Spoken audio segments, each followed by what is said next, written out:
Hello நண்பா, இந்த வீடியோவில் ஒரு ஃபோட்டோவை வச்சு ஒரு மதன் கௌரி ஃபேஸை க்ரியேட் பண்ணி ஒரு கேம் எப்படி க்ரியேட் பண்ணுறதுன்னு தான் பார்க்க போகிறோம்.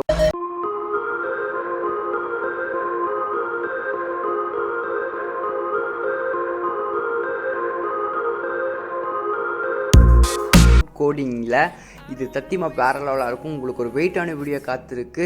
இந்த அசட்டும் இந்த கேரக்டரோட 3D மாடலும் என்னோடய டிஸ்கிரிப்ஷனில் கொடுத்துருவேன்.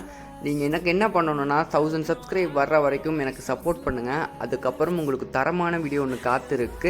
இது மாதிரி வித்தவுட் கோடிங்னால உங்களால் அச்சீவ் பண்ண முடியும். இந்த மாதிரி கேமை நீங்கள் ரெண்ட்லெஸ் ரன்னர் க்ரியேட் பண்ணலாம், இல்லை பப்ஜி மாதிரி மதன் கௌரி வச்சு நீங்கள் க்ரியேட் பண்ணலாம், யாரை வச்சு வேணாலும் க்ரியேட் பண்ணலாம். இந்த வீடியோ தரமாக இருக்கும். அதனால் இந்த கேம் பிளே வீடியோ கொடுத்துருக்கேன். உங்களுக்கு பார்த்துட்டு நான் உங்களுக்கு ஹெல்ப் பண்ணுறேன்னு தோணுச்சுன்னா எனக்கு சப்ஸ்கிரைப் பண்ணுங்கள். அதுக்காக நான் வெயிட் பண்ணிட்டுருக்கிறேன். தேங்க்ஸ் ஃபார் வாட்சிங் திஸ் வீடியோ. 1K வர்றது வரைக்கும் அது உங்களுக்கு வெயிட்டான வீடியோ காத்திருக்கு. தேங்க்ஸ் ஃபார் வாட்சிங் திஸ் வீடியோ. சப்ஸ்கிரைப் பண்ண முடியும். பாய்.